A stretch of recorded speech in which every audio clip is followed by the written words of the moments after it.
Hi everyone, Georgetown Soaps. I am making a couple batches of Japanese cherry blossom, and this is a dupe. It's the Bath & Body Works fragrance.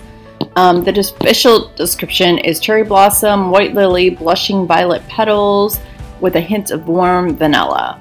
There is a tiny touch of vanillin in it. It's like 0.35%, so it's super insignificant. I've never noticed. I mean, I think it might discolor like the white portion, maybe a smidge, but it's nothing you can't work with. And I tend to make this soap more pink than anything, so no discoloration, and it's not a problem. I am based in the Washington, D.C. area, and we take our cherry blossoms very, very seriously here. It is like a 3-4 week festival. I mean, people literally plan vacations around coming to see the cherry blossoms, and as a local, it's honestly a nightmare to get down there to see them. And sometimes the weather's just always kind of funky and off. It's either too cold or it's rainy. But I mean, cherry blossoms are a huge deal in DC, and this soap for me sells out all the time when I make it because a lot of people like something that's kind of quote unquote made in DC. It's got a DC reference, and then a lot of people who come here on vacation, they will, swing by a farmer's market and they're like, oh, I want to take this back home. This is something from DC.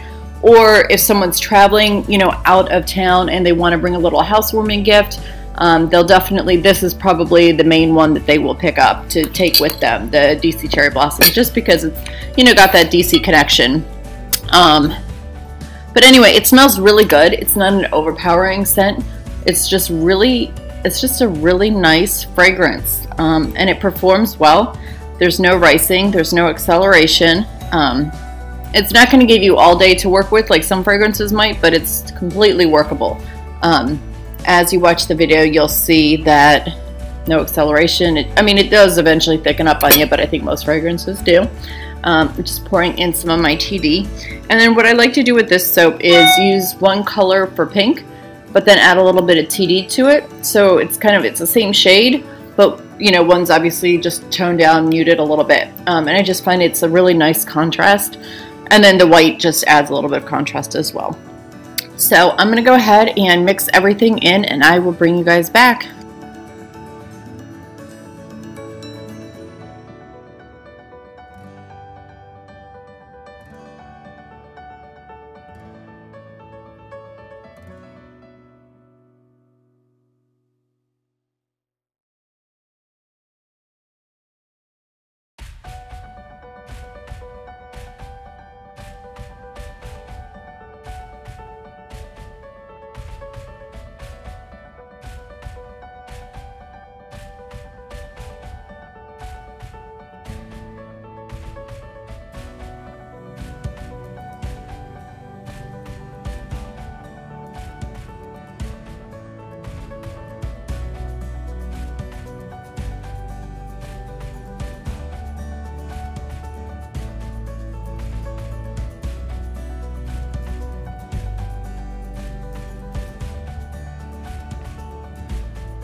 And here we're back. I'm doing the pour, nothing fancy. I'm just gonna kind of swirl the colors in and then probably chopstick swirl it in. But again, really nice pink color. Totally reminds me of the cherry blossoms. And again, the fragrance, you can see it's behaving very well. No issues there. Doesn't rise, doesn't accelerate. So it's a really nice fragrance to work with, and it smells great. So I'm just going to keep pouring, and then I'll do my little chopstick swirl action, and then I'll bring you guys back for the cut.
All right, got her all cleaned up, and she is ready to go into the oven for 24 hours. I don't turn the oven on right now because it's so hot in the summer, but I just let my soap sit in the oven in the silicone molds, and they do great.